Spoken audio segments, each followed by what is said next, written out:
Ассаламу алейкум туғандар, қандайсыздар? Назарыңыздарда қайрадан ere базары жоқ каналы. Бүгін 27 май 2022 жыл мен Соқұлыққа жүрем туғандар. Ошол Соқұлықтың центрінен 9,5 км түндігіректе национальный айынан бері сатылуучу үй бар екен. Ошол жөнүндө сиздерге маалымат бермекчимин. Азыр видеонун жүрүшүндө баруу жолун сиздерге түшүндүрөм. Азыр мен турган жер Соқұлықтың центри Калинина жана Фрунзе көчөсүнүн кесилишинде турган туғандар. Биздин сатылуучу үй жайгашкан айыл ушул Калинина көчөсү менен түндүктү карай түз 9,5 км басып барганда жайгашкан. Бул жерден по пути машинелер жана бир маршрутка деле барат экен, түз национальный айылына чейин. Соқұлықтың центрине чейин Бишкек шаарынан деле көптөгөн маршруткалар келет тугандар. Анда эмесе мен сатылуучу үйгө карай жол алдым. Сиздер ушул Калинина көчөсүнө жетип Соқұлықтың центрине түз түндүктү карай 9,5 км басып бара бересиздер. Туғандар, мына национальный айылына келип калдым. Сиздер келип айылга кире беришти. Национальный айылы деп жазылып турат туғандар. Ошондон бир аз киресиздер. Бул жакта остановканы көрөсүздөр. Остановкадан кийин сол тарапты карап барсаңыздар, бул жакта эски баня болот экен. Эгер такси менен келсеңиздер, эски баняны токтоп кой десеңиздер, ушул жерде токтойт. Анан ушул жерден эле сол тарапка карай Ключевая көчөсү менен түз бир аз басып барсаңыздар, Ключевая көчөсү 13-үй дарегинде бүгүнкү чыгарыштагы сатылуучу үй жайгашкан тугандар. Байкашымча мал бакканга өтө ыңгайлуу айыл окшойт менин оюмча. Үйдүн жерин аянтып деле 25 соток болгонго байланыштуу мал сарай кылып кенен мал карасаңыздар болот тугандар. Анда эмесе сатылуучу үйгө карай мен жол алдым тугандар. Мынакей тугандар, келүү жолун көргөзгөнчө бүгүнкү чыгарыштагы сатылуучу үйгө да жетип келип калдым. Бул сатылуучу үйдүн көчө тараптан көрүнүшү тугандар. Ключевая көчөсүндө жайгашкан, дареги Ключевая 13. Эгизончу үйүбүз айылдын башталышында эле жайгашыптыр. Жанакы банянын жанынан кирип келе бересиздер. Сол тарапка карап. Мектептер тугандар бул айылда бар экен. Соқұлықтың центринен түз бул жака чейин по пути машинелер жана бир маршрутка каттайт. Жүрөт. Суу, свет, отопление бар-бар. Көчө тараптан көрүп турганыңыздардай, мондай профнайсил менен тосулуп, көрүп турганыңыздардай ворота орнотулган. Эң түндүк границасы болуп Пескоблок бүткөн жерге чейин жана эң түштүк границасы ал кошунанын заборуна чейин. Жердин аянты 25 соток тугандар. Эми короосуна кирип калган маалыматтарды берейин. Мечит, мектеп бар экен. Садик азыркы учурда жок тугандар. Бирок көп эле айылдарда частный садиктер бар тугандар. Мүмкүн үй ээсинин кабары жок частный садиктер бар жерден. Андан ары бул мына үйдүн короосунун көрүнүшү. Алды тарабы стяжка тугандар, көрүп турганыңыздардай. Бул жакта узун турасы 11ге 5 болгон үй бар тугандар. Анан бул жакта летний кухня, очокана склад бар экен. Анын узун турасы 3,5 жети жана бул жакта жаңы эле куюлган, чоң үйгө расчет алынып салынган фундамент. Узун турасы 12ге 11. Өзүм үчүн ички тараптарына арматуралар таштап сапаттуу кылып куйгам дейт үй ээси. Окей. Анан жана айткандай эле жерин аянты 25 соток. Окей. Көрүп байкап турсаңыздар керек, өтө эле чоң экен алды тарабы. 25 соток. Документтер боюнча техпаспорт бар экен. Эгер кызыл китеп кимдир бирөө үчүн маанилүү десеңиздер, ошол сиздер алып жатканда, өзүңүздөргө үйдө өткөрүп жатканда сиздердин атыңыздарга кызыл китепти деле жасатып беребиз деп айтты үй ээси. Окей, бул алды тараптарынын көрүнүшү. Көчө тарапта слива бактары, вишня жана башка бир-эки бактар бар экен. Ал жакта көптөгөн дагы жаш бактар деле бар. Азыр үйдүн ички тараптарын көргөзүп бүтүп, анан короосуну дагы кенен сиздерге көргөзөм. Окей, бул жакта жүзүм бактары деле, өрүк бактары, ал жакта бедегиликтүү тугандар.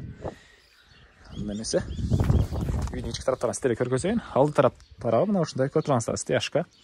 2 машина кенен батат экен. Ал жака кирсеңиздер дагы 3 машина баткадай эле жер бар тугандар.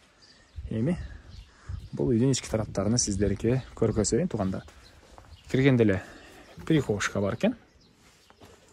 Окей. Прихожка. Бул прихожкадан биз башка бөлмөлөргө өтүп кете алат экенбиз.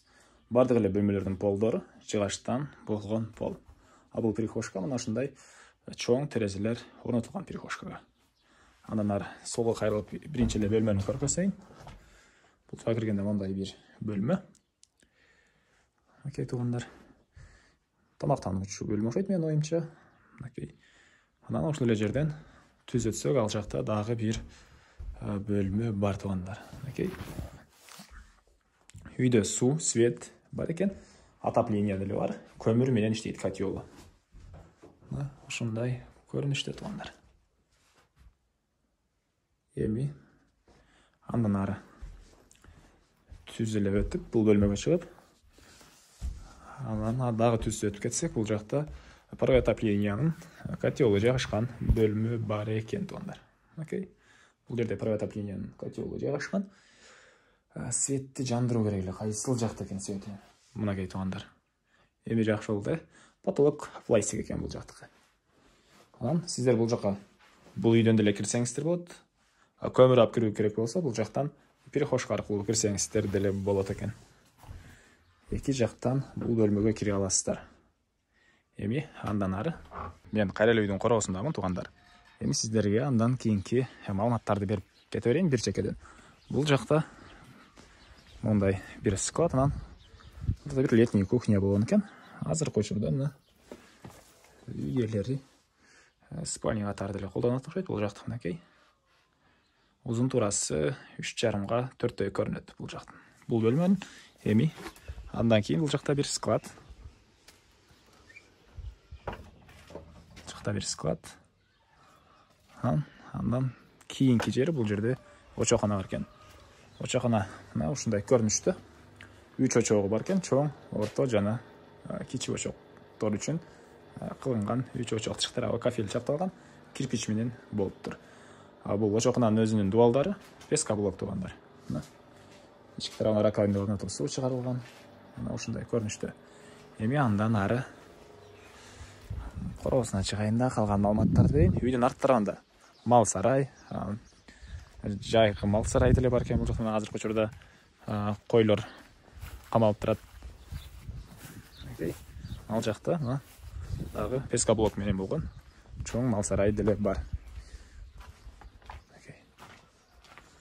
Жайкы мал сарай экен. Үй ээсинин планы боюнча өзү негизи үйдүн эң чыгыш тарабына чейин ушундай катарынан мал сарай кылайын деген планы болгон экен, бирок азыр кайсы бир себептерден улам сатып жаткан учуру жана бул үйдүн арт тарабынан көрүнүшү туугандар. Бул үйдүн баш тарабы бул жакта деле мындай жазкы мал сарай бар экен. Эми эмне маалыматтарды беребиз туугандар? Бул жактагы жерлерди көргөзөйүн сиздерге. Бул жактагы слива бактары, кошуналар менен болгон границалар бул жагы пескоблок менен тосулган, кээ бир жерлери зымтор менен тосулган туугандар. Ушундай көрүнүштө. Жерин наянты дагы бир жолу эскерте кетейин. 25 соток. Ал жакта бир отун жиналган навес деле бар экен. Үйдүн төрүндөгү туалет. Ал жагы көрүп турган туалетке чейин чек арасы. Андан көргөзүп берейин. Мына бул жакта слива бактары. Сиздер кааласаңыздар бул жака дагы башка кандайдыр жер жемиш эксеңиздер болот. Азыркы учурда мен жана беде десем, бедеге аралаштырып, арпа эгилгенби ушундай окшойт менин оюмча. Мына бул үйдүн түштүк тараптагы границасы туугандар. Мына ушундай көрүнүштө. Эмне маалымат калды туугандар? Эмне маалымат калды? Бардык эле маалыматтарды бердим окшойт. Бул жакта өрүк багы. Эми баасы эле калды туугандар. Бул үйдүн баасына $30,000 деп атышат. Сүйлөшүү болот. Ээсинин номерин мен экранга калтырам. Звонок кылып сүйлөшүп көрүңүздөр туугандар. Сүйлөшүү болот. $30,000 десе эле $30,000 сатам деген эмес. Звонок кылып соодалашып, бир аз сүйлөшүп көрүңүздөр, сүйлөшүү болот. Негизги маалыматтарды дагы бир жолу эскерте кетейин. Үйдүн узун турасы 11 ге 5,5, бул жактагысы 7 ге 3,5 жана бул жакта жаңы үйгө куюлган фундамент узун турасы 12 ге 11 экен. Баасы $30,000 сүйлөшүү болот туугандар. Звонок кылып сүйлөшүп көрүңүздөр. Жерин 25 соток. Документтер боюнча техпаспорт бар.